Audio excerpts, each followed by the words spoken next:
నమస్తే అన్న. నమస్తే అన్న. మీ పేరన్నా? నవీన్ కుమార్. ఎక్కడి నుంచి వస్తున్నారన్న? మన నాంపల్లి నియోజకవర్గం ఇక్కడనే లోకల్ హైదరాబాద్. ఇప్పుడు రానున్న సర్పంచ్ ఎలక్షన్స్ లో ఏ పార్టీ వస్తుంది అంటారు? ఖచ్చితంగా బీఆర్ఎస్ అన్న, డౌటే లేదు అందులో.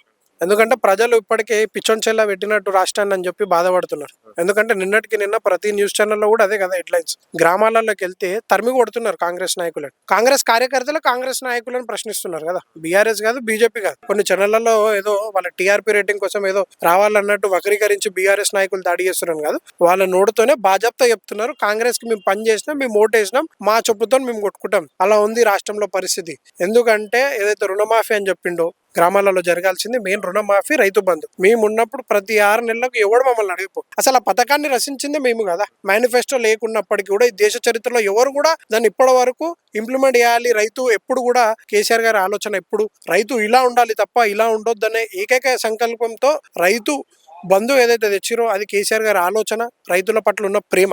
దాన్ని నువ్వు ఈరోజు బంద్ చేసి దాన్ని కాల రాసి ప్రతి పండుగ ఇగో దసరాకు వస్తుంది, ఇగో దీపావళికి వస్తుంది, ఇగో సంక్రాంతి. వాళ్ళ సంక్రాంతి కూడా పోయింది కదా.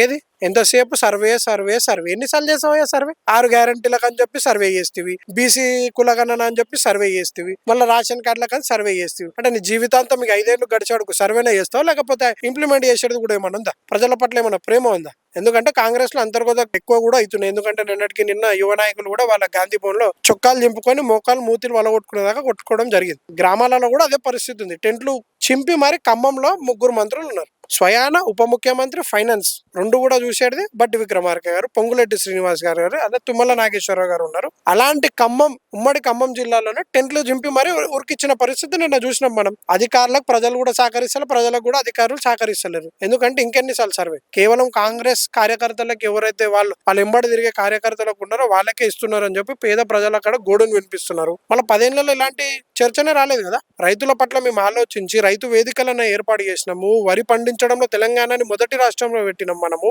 ఇన్ని చేసినాము.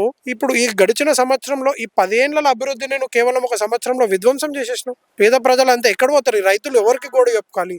ఆశ మీద జీవిస్తున్నారు కేవలం.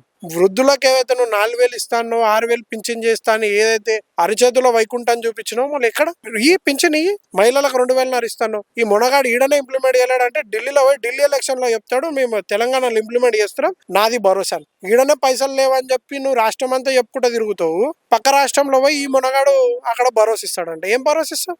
మీ ముఖ్యమంత్రికి అవగాహన లేదు. ఎప్పుడు అధికార పార్టీలో పనిచేసినోడు కాదు, ఒక మంత్రిగా చేసిన అనుభవం లేదు. అలాంటోడు ఏదో పైసలు ఇచ్చి ముఖ్యమంత్రి పదవిని కొట్టేసి ఈరోజు కేవలం ఈ రాష్ట్రంలో కేవలం బాగుపడ్డదంటే ముఖ్యమంత్రి అన్నదమ్ములు తప్ప ఈ రాష్ట్రంలో పేద ప్రజలు ఎవరు కూడా బాగుపడలేదు. ముఖ్యమంత్రి ఏం ప్రోటోకాల్ ఉందని కవిత గారిని, హరీష్ రావు గారిని విమర్శిస్తారు. వాళ్ళు ప్రజలు ఎన్నుకుంటే చెన్నుకోబడిన నాయకులు వాళ్ళు. 1 సారి 2 సార్లు కాదు, 5 సార్లు గెలిచిన ఘనత వాళ్ళ ఇంటి చరిత్రలో ఉంది. నీ అన్నకి ఏం పదవి ఉందని చెప్పి మొన్న స్కూల్ పిల్లలతో పరేడ్ చేయించుకుంటూ సర్పంచా, ఎన్పిటీసా, జెడ్పీటీసా ఇవన్నీ ఏ హోదా ఉందని చెప్పి నీ అన్న ఏవైతే అధికారిక లాంఛనాలతో ఏదైతే వెళ్తుండో ఎక్కడికైనా పర్యటనకి ఏం అధికారం ఉంది అన్నకి? నీ తమ్మునికి ఏం అధికారం ఉంది?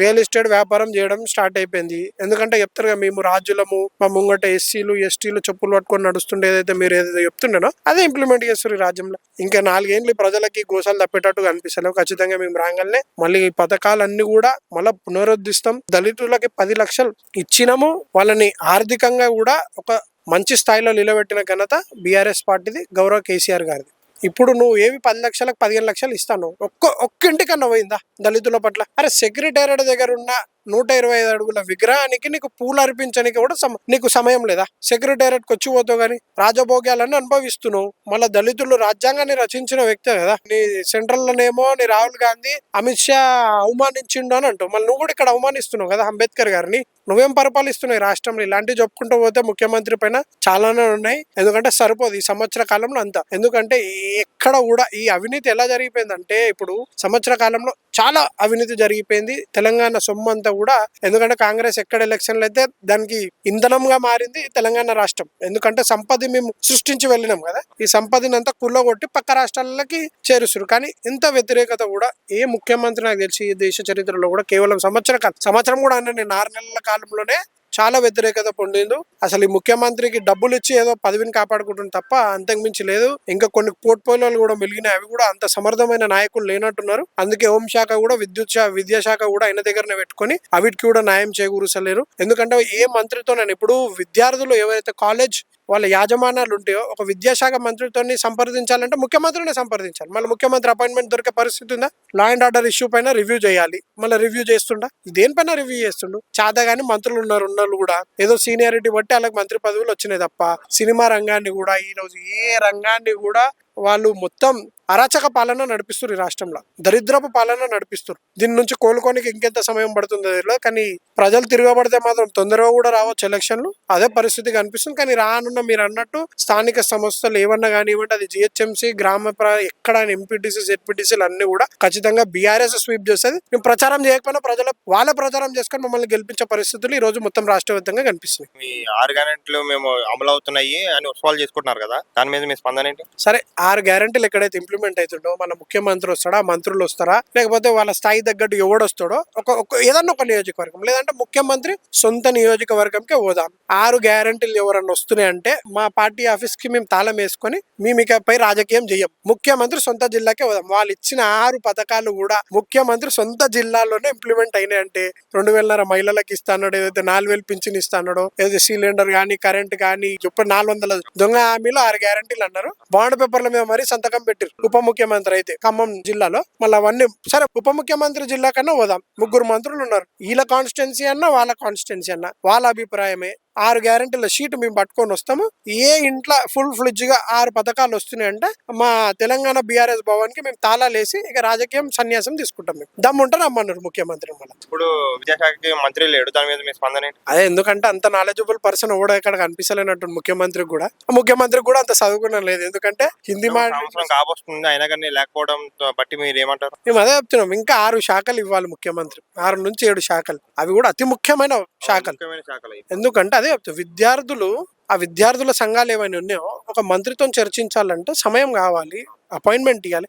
ఎన్నిసార్లు రివ్యూ చేసిండు ఎడ్యుకేషన్ మినిస్టర్? ఇప్పుడు ముఖ్యమంత్రి ఉండగా స్వయంగా ఎన్నిసార్లు రివ్యూ చేసిండు? మళ్ళీ ఫీ రియంబర్స్మెంట్ కాలేదు. గురుకుల పాఠశాలలో విద్యార్థులు చనిపోతున్నారు, ఫుడ్ చక్కగా లేక అస్వస్థతకు గురవుతున్నారు, మేము పెట్టిన టిఫిన్లు బంద్ అయిపోయినాయి. ఎన్ని సమస్యలు ఉన్నాయంటే అన్ని సమస్యలు ఉన్నాయి. స్కాలర్షిప్లు అన్నో, నిరుద్యోగులకు అన్నో ఎన్ని హామీలు ఇచ్చిర్రు. అసలు రాహుల్ గాంధీ వచ్చి అశోక్ నగర్ చౌరస్తాలో కూర్చుండి, ఈ రోజు రాహుల్ గాంధీ వస్తే బట్టలు ఇప్పు ఉరికిస్తారు. అదే అశోక్ నగర్ చౌరస్తాలో సంవత్సరానికి 2 లక్షల ఉద్యోగాలు ఇస్తాను. 1,00,000 ఉద్యోగాలు కూడా ఇవ్వలేవు కదా. 1,00,000 కాదు, 50,000 ఉద్యోగాలు కూడా ఇలా పోతాడు ఢిల్లీలో ప్రెస్ మీట్ పెట్టి చెప్తాను నేను 50,000 ఉద్యోగాలు. అరే నోటిఫికేషన్ ఏడిచ్చినవరా నాయన నువ్వు? నోటిఫికేషన్ ఏడిచ్చినావు అంటే నోటిఫికేషన్ ఏంది ఉద్యోగాలు వస్తాయి? ప్రజలు కూడా చదువుకున్నారు, నీకంటే అర్ధ దిమాక్ ఉంది కానీ ప్రజలకైతే మొత్తం దిమాక్ ఉంది. నీ కాంగ్రెస్ నాయకులకు మీకు అంత మోకాళ్ళలో దిమాక్ ఉంటుంది తప్ప నువ్వు ఏమిచ్చినావు నోటిఫికేషన్? నువ్వు ఫుల్ఫిల్ చేయలేకపోయినావు. ఏ అంశం కూడా ఫుల్ఫిల్ చేయలేకపోయారు. ఏ పథకం ఇంప్లిమెంట్ అయిందండి? ఫ్రీ బస్ లో కూడా ఏం ఇంప్లిమెంట్ అయిందండి? బస్సులన్నీ కట్ చేసినారు, పూర్తి స్థాయిలో కూడా బస్సులు నడుస్తలేవు. ఏం ఇంప్లిమెంట్ చేశారు? 6 పథకాలలో అందరూ అంటారు ఫ్రీ బస్ కూడా, నేను ఫ్రీ బస్ ని కూడా ఏకీభవించను, రుణమాఫీ కూడా ఏకీభవించను. రుణమాఫీ ఏడైంది పూర్తి స్థాయిలో? ముఖ్యమంత్రి మొన్న ఢిల్లీలో ఎంత 20,000 కోట్లు చేసిన అని చెప్పి నీ బడ్జెట్ రూపొందించేటప్పుడు ఎంత 40,000 కోట్లు కావాలన్నా. మళ్ళీ అప్పుడేమో హరీష్ రావు గారు రాజీనామా చేయాలి, మేము పూర్తి స్థాయిలో రుణమాఫీ చేసినామన్నా. ఇదా పచ్చి అబద్ధాలు. ఏదో మమ్మల్ని ఏదో పబ్లిక్ మా వైపు రావాలని చెప్పి ఏదైతే నువ్వు ఆకర్షించడం, ప్రజలు ఇంకా నీ పైన తిరుగుబాటు చేస్తున్నారు తప్ప ఏదో మార్పు మార్పు మార్పు అని తెచ్చుకున్నారు తప్ప ఈ రోజు ప్రజలు ఎంత అవస్థ పడుతున్నారంటే ప్రతి ఇంట్లో. ఎందుకంటే ప్రభుత్వం ఎప్పుడు కూడా పేదల పక్షాన ఉండాలి, వాళ్ళ గోడును. ఈ యొక్క రేవంత్ రెడ్డి గారు ప్రజల పక్షాన మనిషి కాదంటారా? పేరుకు మాత్రమే, ఏదైతే ప్రజాపాలన అని పేరుకు మాత్రమే. ఏదైతే కిరణ్ కుమార్ కూడా అన్నారు, ఇది కాంగ్రెస్ పార్టీ ప్రగతి భవన్ ముంగట ఏదైతే గడీలు కట్టిరో అది ఆనాడు కిరణ్ కుమార్ రెడ్డి గారు కట్టిరు. వీళ్ళు ఏదొచ్చో పీకి వాడేసిరు. వాళ్ళు ఉప ముఖ్యమంత్రిని సీతక్కని పెట్టిరు.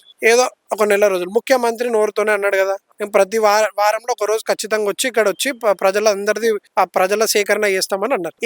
ఒక మంత్రి కానీ ముఖ్యమంత్రి అని ఈ రోజు అన్న ప్రగతి భవన్ పోయింది మీరు చూసిరా? ఒక్క న్యూస్ అన్న వచ్చిందా సంవత్సర కాలంలో? పేరుకే తప్ప ప్రజాపాలన అని చెప్పి ముఖ్యమంత్రి ఇప్పుడు ప్రజలకు ఎవరు కనిపిస్తలేడు. ఉంటే ఇంట్లో, లేకపోతే ముఖ్యమంత్రి అన్నారు. మరి ఎక్కడ పేదల ముఖ్యమంత్రి? ఏ పేదలతో మాట్లాడి హైడ్రా మీద ఎందుకు చర్చ చేయలేడు? ముఖ్యమంత్రి గాని మంత్రులు కానివ్వండి ప్రజాపాలన అన్నారు. ప్రజల నుంచి మేము ఏదైతే మూసీ నదిని తాగే నీరుగా చేస్తాడు, మరి అదంతా కూడా కుంభకోణమే. అది 1,50,000 కోట్లు ఏదైతే చెప్పిండో మేము ప్రశ్నిస్తున్నాం కానీ దాని దెబ్బకి దాని టాపిక్ డైవర్ట్ చేయాలని చెప్పి ఇంకా వేరే రకంగా ఎట్లనన్నా పైసలు సమకూర్చాలని చెప్పి చేస్తున్నారు. ఎందుకంటే కేంద్రంలో అధికారం లేదు కాంగ్రెస్. ఖచ్చితంగా ఈ రాష్ట్రం అనేది ఏదైతే జీడిపి ఉందో, ఏదైతే ఉందో గ్రాస్ రేట్, ఏదైతే రాష్ట్రంని బడ్జెట్ ఒక టైంలో ఉమ్మడి ఆంధ్రప్రదేశ్ ఉన్నప్పుడు 50,000 కోట్లతో బడ్జెట్ పెడితే ఈ రోజు 3 లక్షల కోట్లకు చేరింది. అంటే దాని ఘనత ఎవరిది? దాని ఘనత గౌరవ కేసీఆర్ గారు ఆనాడు ముఖ్యమంత్రి ఉన్నప్పుడు కేటీఆర్ గారి కృషి, వాళ్ళు ఏదైతే సాధించి తెచ్చిన కంపెనీలు కానివ్వండి, ఇక్కడ ఉద్యోగాలు కూడా ప్రభుత్వ రంగంలో కానివ్వండి, ప్రైవేట్ రంగంలో కానివ్వండి, రెండు బ్యాలెన్స్ చేసుకుంటూ పిల్లలకి ఏదైతే చదువుకున్న పిల్లలకి ఇక్కడ ఉద్యోగ కల్పన అనేది చాలా బాగుంది. ఇక్కడ ఇప్పుడు ఈ సంవత్సర కాలంలో ఐటీ శాఖ మంత్రి అంటే కూడా ఇప్పుడు ఎవరు తెలిసే పరిస్థితి లేదు. ముఖ్యమంత్రి నాకు గుర్తించలేరు, అయితే ఇక మంత్రులను ఏం గుర్తించే పరిస్థితి ఉంది. 90 దాగి అసెంబ్లీకి వస్తున్నారు హరీష్ రావు గారు అన్నట్టు, వచ్చి తాగుబోతు మాటలు అసెంబ్లీలో మాట్లాడుతున్నారు. ఇది సంస్కారం కాదు, ఇప్పటికైనా మారాలి.